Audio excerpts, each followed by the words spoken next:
palavra de Deus no seu coração. Rádio Barroso Mix.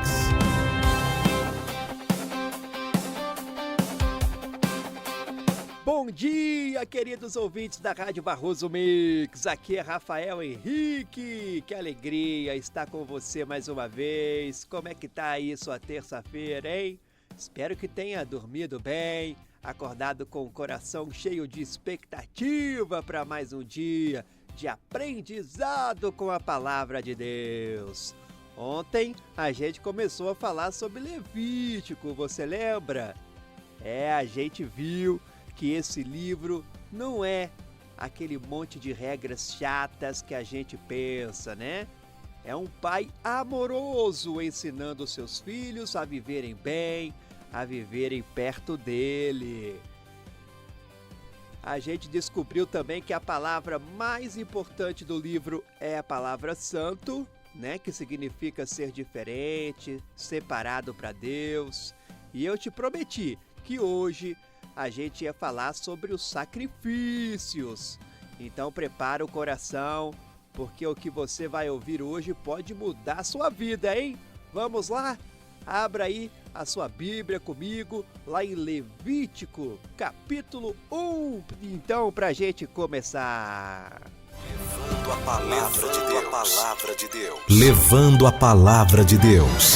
Rádio Barroso Mix.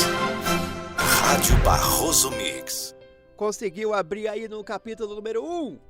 Muito bem! Olha, os primeiros 7 capítulos de Levítico, eles falam sobre sacrifícios.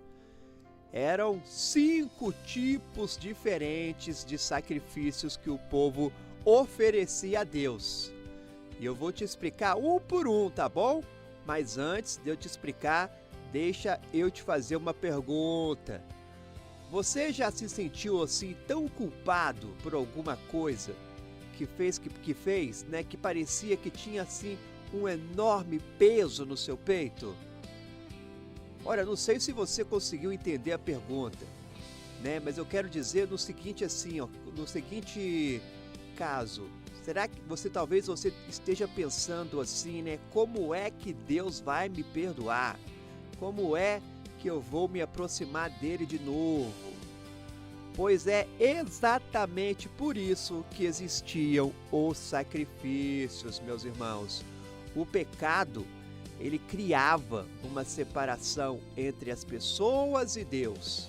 Era como um muro grande, uma parede que não deixava as pessoas chegarem perto de Deus. E Deus, no amor dele, criou então um caminho, criou uma ponte. Essa ponte então eram os sacrifícios. Agora então imagina a cena comigo, hein? Vamos supor que você está lá naquela época. Você é uma pessoa lá do povo de Israel. Vamos supor que você fez alguma coisa errada, né? Você pecou, você desobedeceu a Deus. Pode ter sido uma mentira, pode ter sido um roubo, pode ter sido qualquer coisa. E aquele peso então ficou ali no seu coração.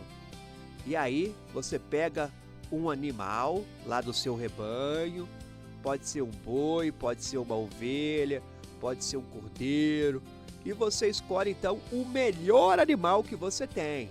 Aquele bonitinho, forte, sem nenhum defeito, né? Tem que ser um bonito porque para Deus você não dá o resto, você dá o melhor.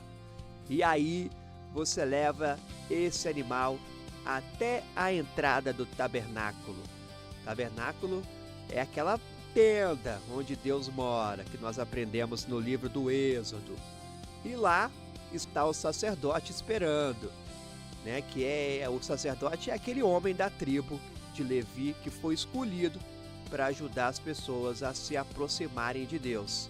E aí acontece uma coisa muito importante, muito simbólica. Você coloca a sua mão em cima da cabeça do animal, né? Parece até bobagem, né? Mas não é não. Quando você coloca a sua mão ali, é como se você estivesse transferindo a sua culpa para o animal. É como se você estivesse dizendo: esse animal vai morrer no meu lugar.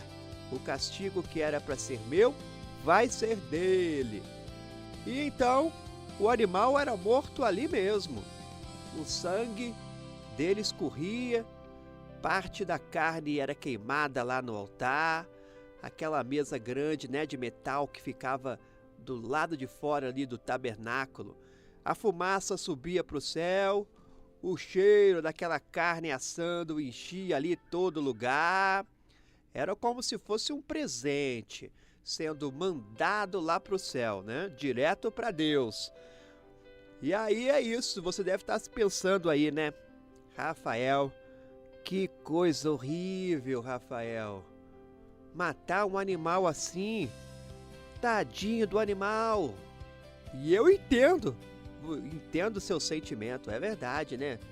Pra gente, hoje isso parece muito estranho, muito violento, né? Mas entende uma coisa, o sacrifício, ele tinha que ser chocante, ele tinha que doer, ele tinha que custar alguma coisa, porque o pecado, ele é sério, o pecado é grave, o pecado mata, o pecado separa, o pecado destrói. E Deus queria que o povo entendesse isso.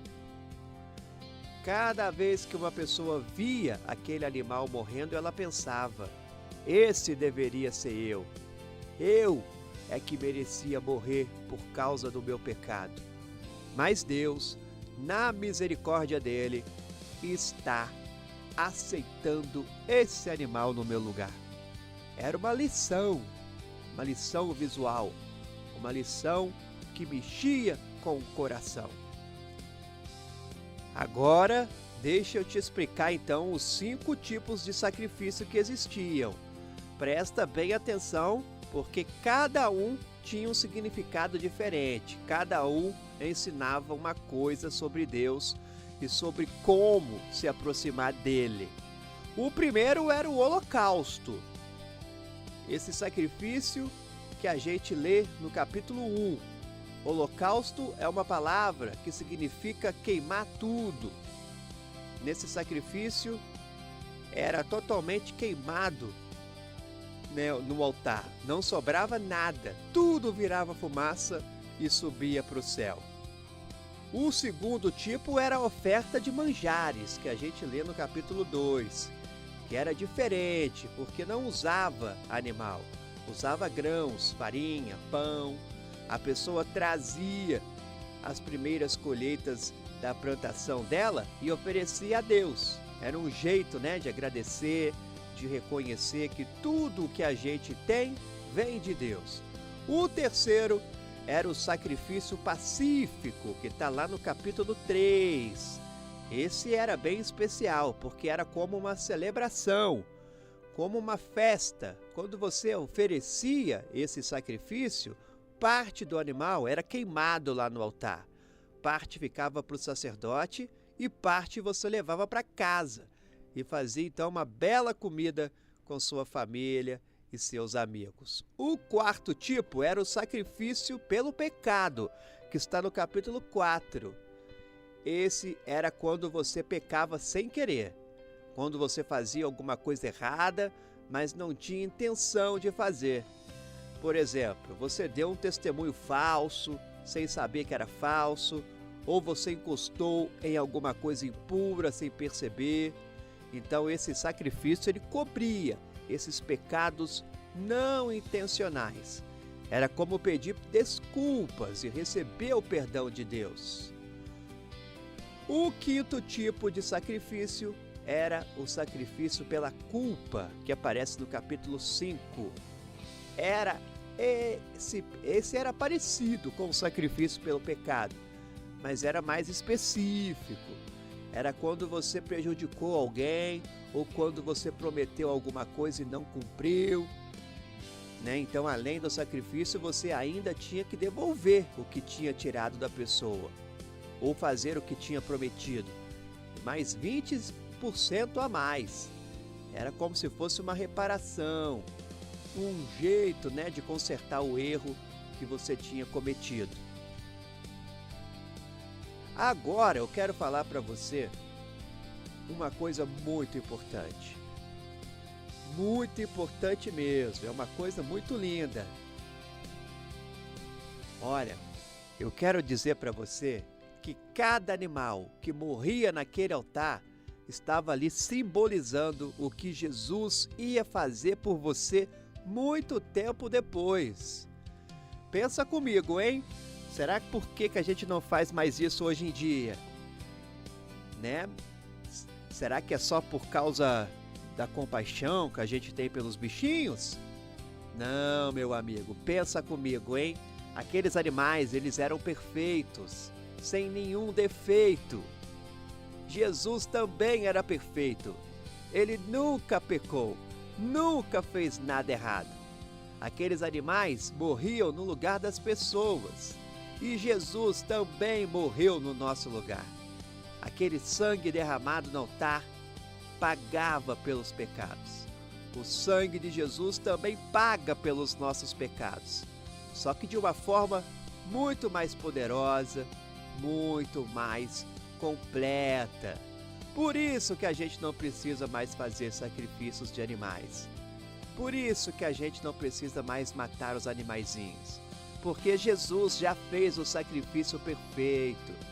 Quando você vai à missa e vê o padre levantando a hóstia, né, aquele pão que se torna o corpo de Cristo, você está vendo ali o sacrifício de Jesus sendo apresentado de novo, sendo lembrado de novo. É levítico acontecendo ali na sua frente. Você sabe o que acontecia com aquelas pessoas quando elas ofereciam um sacrifício? Quando o sangue era derramado e o sacerdote dizia, você está perdoado. Aquela pessoa de lá saía com o coração leve, com a consciência limpa, com a paz, né? Era como tirar um peso enorme das costas. É exatamente isso que Jesus faz por você. Quando você vai se confessar, quando você se arrepende dos seus pecados e pede perdão a Deus, é como se você estivesse levando o seu sacrifício, né? Só que o sacrifício, como eu disse, já foi feito. Jesus já foi morto no altar da cruz. O sangue dele já foi derramado. Tudo o que você precisa fazer é aceitar, é receber, é acreditar, tá bom? Amanhã, na quarta-feira, a gente vai continuar descobrindo mais coisas lindas sobre o livro de Levítico. A gente vai falar sobre as leis da pureza, sobre o que pode e o não pode comer, sobre doenças de pele, né? Você pode até estar se pensando aí, Rafael, mas isso não tem nada a ver com a minha vida. Mas eu te garanto que tem tudo a ver. Você vai entender que Deus se preocupa com cada detalhe da sua vida, até mesmo com a sua saúde física. E vai descobrir mais um segredo que aponta direto para Jesus. Fica com Deus, até amanhã. E não esquece, hein? Você é perdoado, você é amado, você é livre. Um grande abraço do seu amigo Rafael Henrique, aqui na Rádio Barroso Mix.